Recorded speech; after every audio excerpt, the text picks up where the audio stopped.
What's going on, guys? Ryan Irwin here with you with a little video update.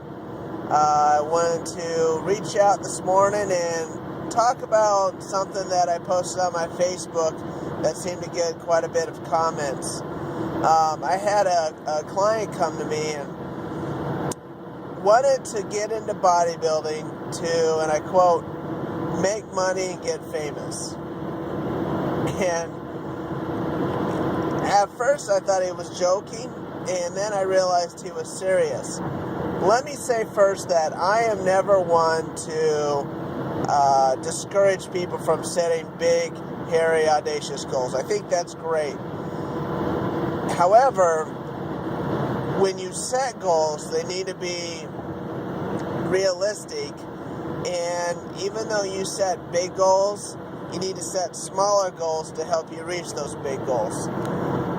Now, this person, I don't believe, was fully aware of what the sport of bodybuilding is, what it entails, what competing's all about, and really, was looking at the magazines and seeing the top people out there and making big prize money and having those big endorsements. And I had to explain first that the ones that he was speaking of, and were taking a lot of steroids and doing a lot of other things to get there.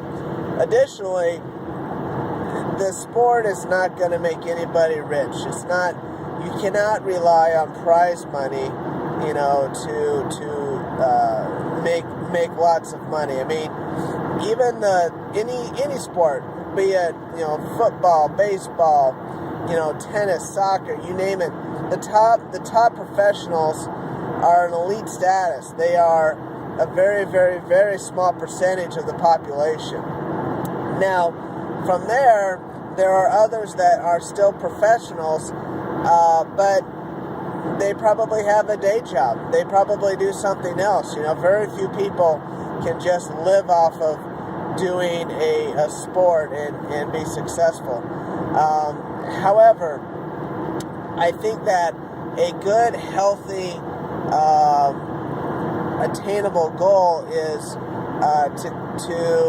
to be the very best you can. Now, that's an easy answer, but seriously, it's one of those things where, especially going back to bodybuilding, is crucial, because if you're not doing it, for yourself, you're going to have a hard time.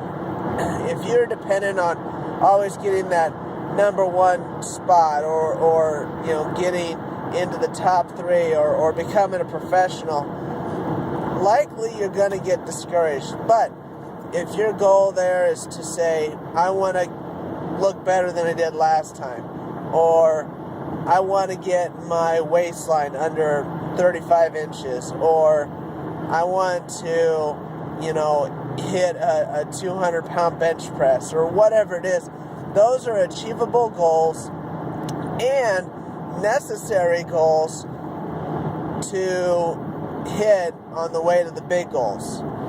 So, I remember I started bodybuilding in 1993, and I too had visions of, getting my pro card and getting on the magazine, and at that time I thought it was the IFBB.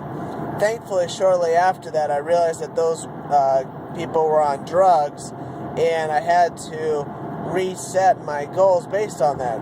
So my goal was to become a drug-free bodybuilder pro, and go as far as that would take me. And I remember I was a sophomore in high school, and my parents had a basement, or downstairs, and I used to lift in my parents' basement.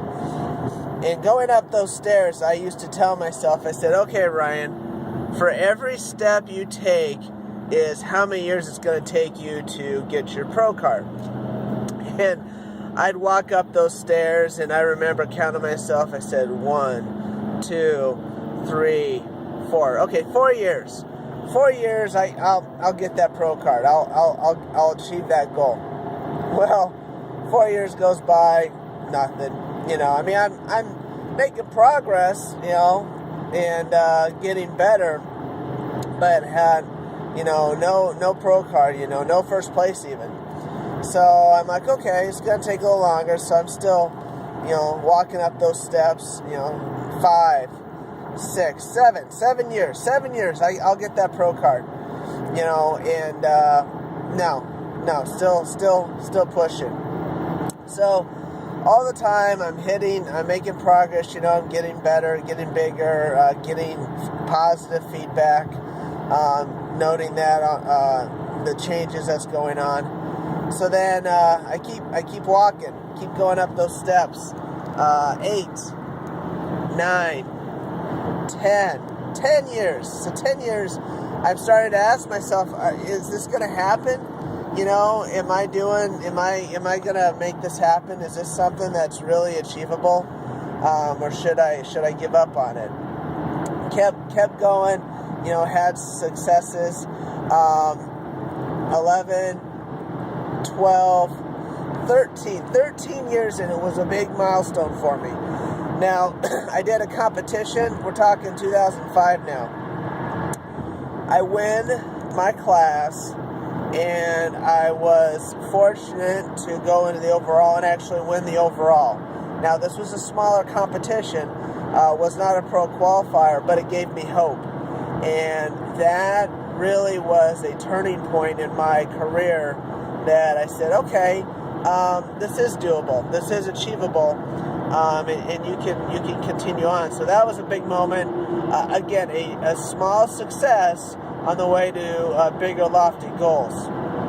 Reinvigorated me, gave me an injection of motivation.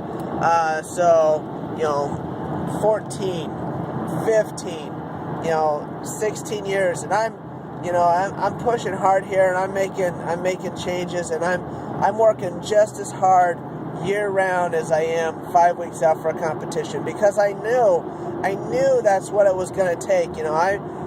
I'm not one to lean on genetics or say, oh, this person has good genetics, this person has bad genetics. But I certainly was not blessed with, coming out of the womb with, oh, this is going to be a bodybuilder. I knew that I was going to have to work that much harder than the next person if I was going to achieve that goal. So finally, 17 years into it, I get on stage. I'm in my best condition.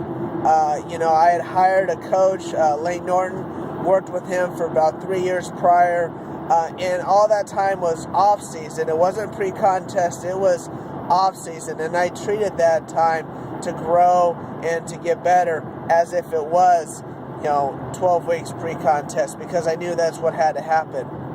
And 17 years into it, I finally did it, and I won that pro card. And it was a surreal moment. I was extremely just taken back, and just words can't describe it.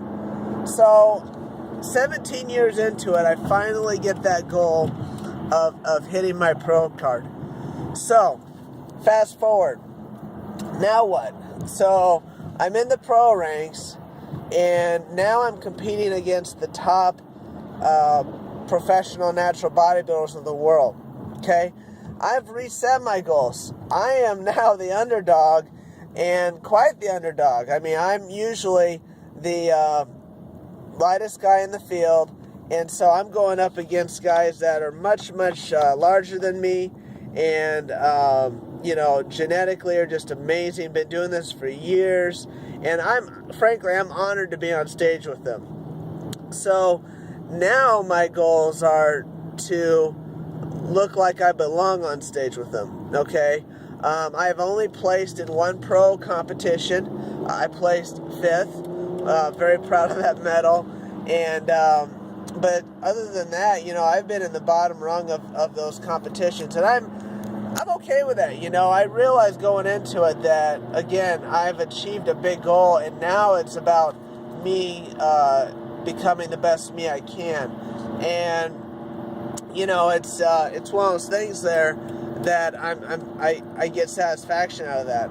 Now, I'm not saying I can never place or win a pro show, but my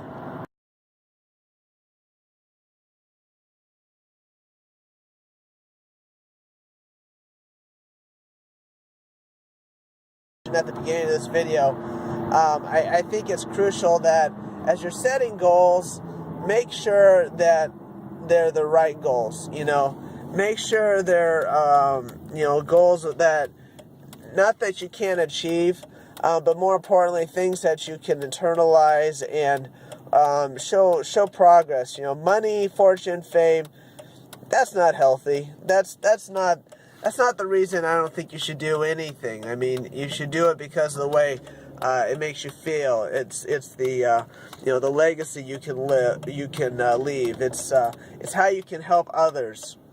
Those are healthy goals. Those are the things that you should look at. And especially in the sport of bodybuilding, being that it's subjective. Nobody crosses a finish line. Nobody lifts the most weight.